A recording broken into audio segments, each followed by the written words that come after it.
창세기 25장 23절 말씀 다 같이 함께 읽겠습니다. 여호와께서 그에게 이르시되 두 국민이 내 태중에 있구나. 두 민족이 내 복중에서부터 나누이리라. 이 족속이 저 족속보다 강하겠고 큰 자가 어린 자를 섬기리라 하셨더라. 아멘. 오늘 야곱과 에서라는 제목으로 잠시 하나님의 말씀 함께 생각해 보겠습니다. 가정마다 오래된 사진들이 있겠죠. 한 50년, 60년 전에는 사진 찍는 것이 그리 쉽지 않았습니다. 그때는 사진기가 귀했고요, 또 찍은 사진을 현상하는 것도 적은 돈이 아니었습니다. 지금처럼 휴대폰에 카메라가 달려 나오는 이런 시대와는 완전히 다른 세상이었죠. 그래서 간혹 사진을 한두 장 찍으면 그 사진을 고이고이 그렇게 간직하고는 했습니다. 60년대 그리고 70년대에 한국에서 사진을 찍으려면요, 사진관이라는 장소로 가야만 했습니다. 기억나시나요? 동네마다 붐비는 길거리에 유리창 안으로 아주 멋지게 보이는 가족 사진들을 진열해 두고 손님들을 끄는 그런 사진관들이 있었습니다. 가족들은 이렇게 그 가정의 한 소중한 순간을 포착해서 두고두고 들여다보며 기억을 했습니다. 그런데 사진관이 없었던 시골은 또 상황이 달랐어요. 어릴 때 제가 살았던 시골 고향에는 근데 가끔 사진사들이 찾아왔었습니다. 도시에 있는 사진관을 가지 못하는 시골 사람들이라도 이 사진사들 덕분에 가족 사진을 한 번씩 찍을 수가 있었습니다. 저희 집안에도 이렇게 50년, 60년 된 그런 옛날 사진들이 몇 개 있습니다. 그 중에 특별히 기억나는 사진이 하나 있는데요, 그것은 큰형님과 우리 둘째 형님이 한 6살, 7살 정도 나이가 되었을 때에 찍은 사진인데, 우리 시골집 마당 앞에서 둘이 똑같이 잠옷을 입고 서 있는 모습입니다. 둘 다 손에는 딱지를 하나씩 들고 서 있어요. 마당에서 아마 딱지치기를 하다가 사진사가 오니까 엉거주춤 그렇게 그 자리에서 사진을 찍었던 것 같습니다. 근데 특별히 시선을 끄는 부분이 하나 있는데, 그것은 둘째 형님의 얼굴 표정이에요. 근데 저희 형님께서 이 설교를 영상으로 들으시면 어떠실지 모르겠는데, 어쨌든 큰 형님은 아주 활짝 웃는 모습인데, 그보다 키가 조금 작은 우리 둘째 형님의 얼굴에는 화가 잔뜩 난 그런 얼굴입니다. 딱지치기가 마음대로 되지 않았어였던지, 아니면 큰 형님에 대해서 아주 못마땅한 그런 어쨌든 그런 표정이 역력하게 사진에 그대로 찍혔습니다. 지금도 그 사진을 보면 그 어린 시절에 두 형제 간에 있었던 어떤 그 긴장감을 느껴볼 수가 있습니다. 성경에서 첫째와 둘째 아들 사이의 참 치열한 그런 경쟁을 가장 잘 드러내어 주는 곳은 야곱과 에서의 이야기를 담은 창세기, 바로 이곳입니다. 믿음의 조상 아브라함의 손자들이고 이삭과 리브가의 쌍둥이 아들들로 태어난 야곱과 에서의 이야기는 우리에게 너무나 잘 알려진 내용입니다. 둘째 아들 야곱이 작은 수로 형과 아버지를 속이고 장자의 자리를 차지한 것에 대해서는 우리 모두가 많이 들어서 알고 있습니다. 아브라함과 이삭의 대를 이은 야곱은 위대한 믿음의 사람으로 생을 장식을 했습니다. 하지만 젊었을 때에는 야곱은 참 욕망이 가득한 그런 사람이었고, 그 욕망을 채우기 위해서 올바르지 못한 그런 방법을 동원했던 사람입니다. 자, 우리는 이렇게 인격적인 면에 좀 문제가 있었던 야곱이 그래도 마음에 끌립니다. 왜 그렇습니까? 야곱의 삶은 여러 부분에서 우리 자신들의 삶에 대한 여러 기억들을 불러 일으켜 주기 때문입니다. 자, 우리 그래서 한번 보겠습니다. 1번 함께 읽습니다. 장자의 명분. 야곱은 처음부터 장자의 축복을 받기로 아예 선택된 사람이었어요. 둘째였지만 우리는 지난번 말씀에서 이삭이 아버지 아브라함으로부터 축복을 물려받은 것에 대하여 읽어보았습니다. 이삭은 하나님의 약속의 말씀을 믿고 나아가는 가운데 하나님의 계속되는 그 축복을 삶 속에 경험하며 살았습니다. 먼저 이삭은 아내 리브가가 임신하기를 간절히 기도했고, 그 기도에 대한 응답을 받은 사람입니다. 21절 말씀 함께 읽어보겠습니다. 이삭이 그의 아내가 임신하지 못하므로 그를 위하여 여호와께 간구하매 여호와께서 그의 간구를 들으셨으므로 그의 아내 리브가가 임신하였다라고 합니다. 요즘 우리 교회는 생육하고 번성하는 복을 누리고 있는 것 같아요. 지난 한 해 동안 여러 젊은 가정들에서 아이들이 태어났습니다. 그리고 이제 뱃속에서 내년에 자기 차례를 기다리는 아이들도 몇몇 됩니다. 너무나 감사하죠. 어떤 젊은 가정들은 아기를 기다리며 또 기다리고 기도하고 있었는데 이렇게 이제 아기를 가지게 된 것에 대해서 기뻐하고 있어요. 우리가 주변에 있는 우리들도 모두가 다 기뻐하고 있습니다. 이삭의 아내 리브가는 20년이라는 긴 세월을 기다리다가 결국 기도의 응답으로 아이를 가지게 됩니다. 리브가는 임신한 후에 고생이 참 심했어요. 그런데 리브가는 보통 임산부들이 겪는 입덧 그런 정세로 어려움을 겪는 것은 아니었습니다. 리브가는 뱃속에 있는 아이의 움직임이 너무너무 심해서 하나님께 기도까지 하게 됩니다. 아기를 가지기는 했는데 이렇게 힘들다면 하나님 내가 어떻게 살겠습니까? 그런 식으로 하나님께 하소연을 하게 됩니다. 그런데 참 뜻밖에도 하나님께서 음성으로 리브가에게 응답을 해주시는 거예요. 읽어볼까요? 오늘 읽은 말씀 창세기 25장 23절 말씀입니다. 여호와께서 그에게 이르시되 두 국민이 내 태중에 있구나. 두 민족이 내 복중에서부터 나누이리라. 이 족속이 저 족속보다 강하겠고 큰 자가 어린 자를 섬기리라 하셨더라. 하나님께서는 리브가에게 뱃속에 있는 아이는 쌍둥이이며 이 두 아이들은 각자 큰 민족을 이루게 될 것이다. 그렇게 말씀을 해주셨어요. 그리고 먼저 태어난 아이보다는 장차 동생이 더 크게 될 것이다. 그렇게 하나님께서 예고해 주셨습니다. 자, 하나님으로부터 이 말씀을 듣고서 리브가가 깜짝 놀랐을 것 같습니다. 먼저 쌍둥이를 가졌다는 것, 여기에 대해서 놀랐겠죠. 저희 교회도 쌍둥이가 몇몇 쌍이 있는데 쌍둥이 우리가 보통 예측하지 못하는 건데 쌍둥이를 가졌다 해서 놀랐을 것이고, 또 무엇보다도 장자보다는 둘째가 더 앞설 것이다 라는 이 말이 참으로 충격적이었을 것 같습니다. 한국도 옛날에 그랬죠. 그런데 지금부터 약 한 4,000년 전 중동 지역의 문화에서는요, 장자가 누리는 특권이 대단했습니다.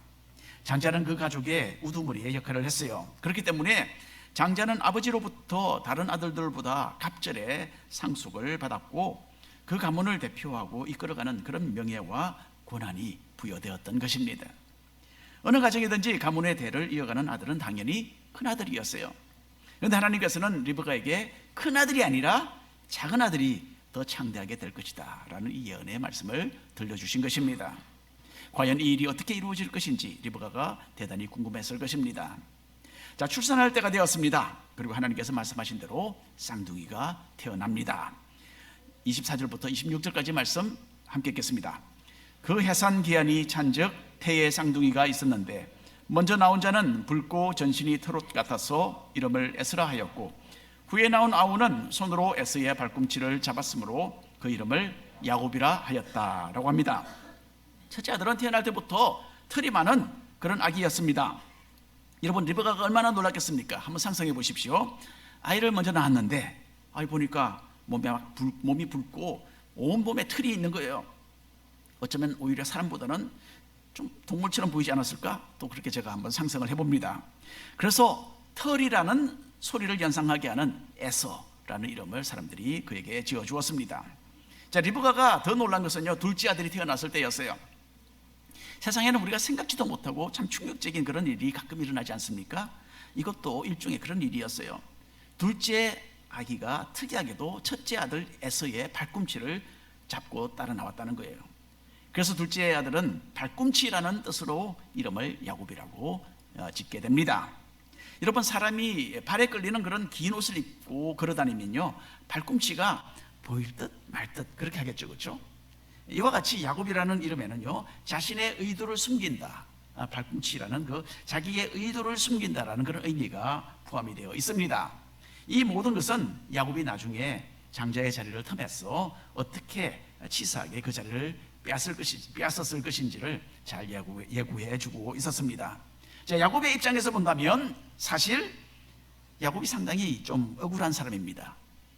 한번 상상해 보십시오. 불과 몇 분 차이로 장자의 자리를 쌍둥이 형 에서에게 빼앗긴 것 아닙니까? 억울하죠. 그러니까, 그렇죠? 여러분, 옛날에 첫째와 둘째 사이에 존재했던 이런 긴장 상태는 남자 아이들 사이에만 있는 것은 아니었어요. 저희 가족은 아들 사형제가 함께 자랐습니다. 그런데 우리 집과는 달리 저희 처 강사라 사모의 집에는 딸이 5이었어요. 지금은 뭐 다 옛날 이야기지만 그 집도 첫째와 둘째 딸 사이에 항상 어떤 무언의 긴장감이 돌았다고 합니다. 한 번씩 그 감정이 폭발해서 막 둘이 소리를 지르고 막 싸우면 저희 처는 멀리서 이런 노래를 불렀다고 해요. 또 싸운다 또 싸운다 그렇게 불렀다고 합니다. 자, 온 가족이 그러니까 얼마나 자주 첫째와 둘째가 그렇게 격투를 벌였겠습니까? 온 가족이 미국에 이민 온 후 여러 해 후에 많이 성장한 다음에 저희 처의 둘째 언니는 결혼을 하고 나서야 그 다음에야 첫째를 언니라고 부르기 시작했다고 합니다. 그 정도입니다, 여러분. 자, 야곱도 장자로 태어나지 못한 자신의 현실을 많이 한탄했던 것 같아요. 그런데 여기서 우리가 초점을 맞춰야 할 부분은 하나님의 축복은요, 사람의 기준이나 뜻대로 또는 사람의 타고난 어떤 신분에 의하여 결정되는 것이 아니다라는 이 점입니다. 로마서 9장에 있는 말씀 12절과 16절에 있는 말씀을 함께 읽어보겠습니다. 리브가에게 이르시되 큰 자가 어린 자를 섬기리라 하셨나니 그런즉 원하는 자로 말미암음도 아니요 다른 박질하는 자로 말미암음도 아니요 오직 긍휼히 여기는 하나님으로 말미암음이니라. 여러분, 만일에 축복을 타고난다고 말할 것 같으면 당연히 에서가 더 크게 되어야 하는 겁니다. 하지만 둘째로 태어난 야곱이 하나님의 선택을 받아서 아브라함의 가문을 잇는 그런 복을 받았다는 이 사실은 하나님의 선택이 얼마나 위대하며 인간의 상상을 초월하는 것인지를 잘 보여주고 있습니다. 하나님은 이 세상의 원리로 볼 때는 가망이 없고 자격이 없는 사람을 선택하셔서 은혜를 베푸시는 분이십니다. 이것은 우리 기독교의 참 대단히 심오한 진리 중에 하나입니다. 우리가 하나님의 선택을 받아서 예수님을 믿어 이렇게 하나님의 백성이 된 것, 이것은 완전히 하나님의 은혜입니다. 자, 우리가 타고난 배경을 한번 살펴보십시오. 우리에게는 하나님의 선택을 받을 조건이 하나도 없었습니다. 우리는 모두 타락한 아담의 후예로서 죄인으로 태어났어요. 게다가 옛적부터 하나님을 아는 백성이라고 떵떵거렸던 유대인으로 태어난 것이 아니라 우리는 하나님을 모르는 이방인으로 태어났습니다. 장자는 고사하고 자녀의 명분조차도 제대로 가지고 태어나지 못했던 우리들입니다. 이제 고린도전서 1장 27절 이하를 보겠습니다. 그러나 하나님께서 세상에 미련한 것들을 택하사 지혜 있는 자들을 부끄럽게 하려 하시고 세상에 약한 것들을 택하사 강한 것들을 부끄럽게 하려 하시며 하나님께서 세상의 천한 것들과 멸시받는 것들과 없는 것들을 택하사 있는 것들을 폐하려 하시나니 이는 아무 육체도 하나님 앞에서 자랑하지 못하게 하려 하심이라. 다시 한번 성경 말씀은 하나님의 선택의 은혜를 잘 설명해 주고 있습니다. 하나님의 선택은 우리의 의지나 우리의 어떤 훌륭한 업적에 달려 있는 것이 아니었어요. 우리가 하나님의 아들과 딸이 된 것은 처음부터 끝까지 오로지 하나님의 은혜였습니다. 하나님은 우리 같은 죄인들을 외면하지 않으시고 구원해 주셨습니다. 그리고 하늘나라를 상속받는 엄청난 복을 우리에게 안겨다 주셨어요. 예수님의 십자가의 사랑으로 아무런 자격이 없는 우리를 자신의 자녀 삼아주신 하나님의 그 크신 은혜에 감사드리시는 우리 모든 성도님들 되시기를 바랍니다. 2번 함께 읽겠습니다. 가치관의 차이. 두 번째로 야곱은 장자의 명분에 대한 가치를 아는 사람이었어요. 야곱은 성격상으로 형 에서와는 전혀 딴판이었습니다. 에서는 그야말로 남성미가 철철 넘치는 사람이었어요. 털이 많고 야생적이었습니다. 그리고 용맹했고 참으로 남자다웠어요. 에서는 사냥을 해서 아버지 이삭을 기쁘게 했고 그래서 아버지의 사랑을 많이 받고 독차지했습니다. 반대로 야곱은 차분한 성격의 소유자였습니다. 그래서 어머니 리브가의 마음에 꼭 드는 좀 섬세한 성격을 가진 아들이었어요. 그리고 야곱은 자신이 아브라함과 이삭을 이어서 가문의 지도자로 부상하게 될 것을 간절히 갈망을 했습니다. 자, 이렇게 장자에게 주어지는 고난을 자신의 것으로 만들기를 원했지만 아버지의 관심은 온통 에서에게만 쏠려 있는 거예요. 야곱은 날이 가면 갈수록 점점 자신의 장래가 어둡다라는 것을 느꼈을 것입니다. 그래서 어떻게 해서든지 형이 가진 그 장자의 명분을 빼앗아야 한다라는 그런 생각으로 마음을 굳혔던 것입니다. 그런데 어느 날 절호의 기회가 왔습니다. 에서가 사냥을 하다가 피곤한 몸을 이끌고 돌아왔어요. 그때 마침 야곱은 죽을 끓이고 있었는데 지친 에서는 그 죽을 좀 달라라고 부탁을 합니다. 야곱은 그 기회, 그 순간을 놓치지 않았습니다. 읽어볼까요? 31절 이하의 말씀입니다. 야곱이 이르되 형의 장자의 명분을 오늘 내게 팔라. 에서가 이르되 내가 죽게 되었으니 이 장자의 명분이 내게 무엇이 유익하리요? 야곱이 이르되 오늘 내게 맹세하라. 에서가 맹세하고 장자의 명분을 야곱에게 판지라. 야곱이 떡과 팥죽을 에서에게 주매 에서가 먹으며 마시고 일어나 갔으니 에서가 장자의 명분을 가볍게 여김이었더라. 보십시오. 야곱이 얼마나 치사하고 고약한 사람입니까? 형이 기진맥진해 있는 것을 보고 그 상황을 자신의 기회로 삼았습니다. 그리고는 참 대담하게도 그 중요한 장자의 명분 나에게로 넘기면 내가 이 죽을 너에게 주겠다, 이렇게 거래를 했습니다. 야곱은 장자의 명분이 무엇이며 그것이 뜻하는 그 의미를 잘 이해를 했던 것입니다. 장자의 명분은 곧 아브라함에게 맹세하셨던 하나님의 언약, 또 이삭에게 이어졌던 하나님의 그 언약을 계승하는 값진 영적인 권한인 것을 야곱은 너무나 잘 알았습니다. 야곱은 이것만 있으면 자신이 장래에 낳을 자녀들을 통하여 하나님께서 큰 민족을 이루게 하시고 이 온 세상 민족에게까지 그 복이 미치게 되는 어마어마한 위치가 바로 여기에 있다라는 것을 제대로 이해를 했던 것입니다. 반면에 에서는 참으로 비참할 정도로 여기에 대해서 무지했습니다. 영적인 통찰력이 없어도 너무너무 없었어요. 태어날 때부터 장자로서 자기가 지니고 있었던 것이 얼마나 값진 것인지를 모르는 미련한 사람이었습니다. 그래서 그 죽 한 그릇으로 그 값진 장자의 명분을 바꾸치기 하는 어처구니 없는 실수를 저지르고 말았던 것입니다. 사실 여기서 야곱이 잘한 것은 하나도 없어요. 이 구절을 보고서 봐라, 수단과 방법 가지지 말고 좋은 거 차지해라, 이렇게 말하는 사람이 우리 가운데는 하나도 없기를 바랍니다. 하나님은 결코 이런 태도를 의롭다고 인정하지 않으십니다. 성경은 야곱의 행동을 얼렁뚱땅 그렇게 묵인하지 않습니다. 야곱의 이름에 담겨있는 자신의 속마음을 감춘다라는 바로 그 의미가 이런 야곱의 행동을 정죄하고 있는 것입니다. 자, 근데 여기서 우리는 무엇보다도 에서의 행동에서 중요한 교훈을 놓치지 말아야 합니다. 이 이야기는 야곱이 교활했던 것만큼 에서가 얼마나 미련했는지를 드러내어주는 내용이기 때문입니다.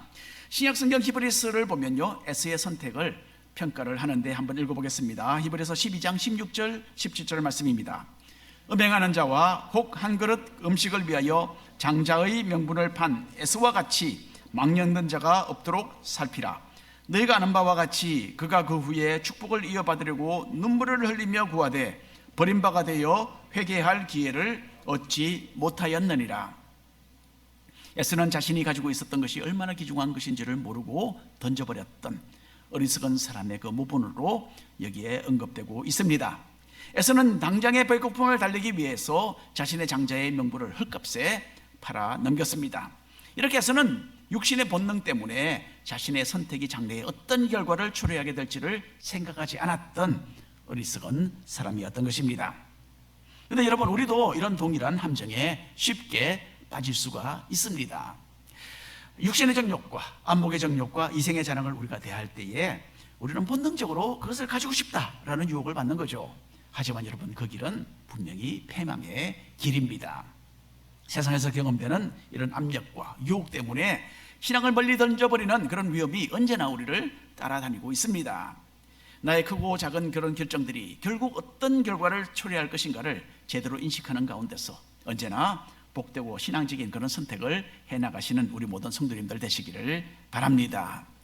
오늘 결론의 말씀을 드리고 싶습니다. 우리는 오늘 야곱과 에서의 이야기를 통해서 두 가지의 교훈을 얻게 됩니다. 먼저 야곱은 장자의 축복을 받기로 선택된 사람이었어요. 하나님께서는 둘째 아들인 야곱을 선택하심으로써 자격이 없는 사람을 주목하시고 축복하시는 분이심을 우리에게 나타내 주셨습니다. 이런 하나님의 크신 은혜가 예수님을 믿는 신앙 안에서 우리 모두에게 실현되었습니다. 어제는 우리 교회의 두 젊은이가 알라모아나 해변에서 세례를 받았어요. 청년부 형제자매들을 비롯해서 우리 교회의 여러 교우들이 함께 가서 두 사람에게 레이를 걸어주면서 축하했습니다. 그리고 그들이 주님의 선하신 초청에 믿음으로 응하는 것을 목격하면서 우리 자신들의 신앙도 새롭게 하는 그런 기회를 우리가 어제 가졌습니다. 여러분, 우리는 모두 죄인으로 태어나서 도무지 하나님의 자녀가 될 수 없었던 사람들이었습니다. 우리는 하나님께서 구약시대에 선택하셨던 이스라엘 백성에 속하지도 않은 이방인들입니다. 그럼에도 불구하고 우리를 자신의 자녀로 삼아주신 하나님의 크신 은혜를 기억하고 온 마음으로 감사드리시기를 바랍니다. 두 번째로 야곱은 장자의 명분이 어떤 가치가 있는지를 알았습니다. 에서는 장자의 명분을 가지고 태어났지만 그것을 소홀히 여기고 던져버렸습니다. 그와는 반대로 야곱은 그 축복의 의미를 아는 영적인 안목이 있었습니다. 디모데후서에 있는 말씀 우리가 마지막으로 다시 한번 읽겠습니다. 너는 그리스도 예수 안에 있는 믿음과 사랑으로서 내게 들은 바 바른 말을 본받아 지키고 우리 안에 거하시는 성령으로 말미암아 내게 부탁한 아름다운 것을 지키라. 우리도 주님으로부터 장자의 명분보다도 더 값진 정금과 같은 믿음을 부여받았습니다. 이 믿음은 우리가 죄인을 구하셔서 하늘나라의 백성으로 삼으신 예수님의 복음의 말씀을 듣고 얻게 된 축복입니다. 항상 깨어있고 성령의 도우심을 힘입어서 우리에게 허락하신 아름다운 것을 오늘도 또한 이 한 주간도 성공적으로 지켜나가시는 믿음의 사람들 되시기를 축원합니다. 아멘. 이 시간에는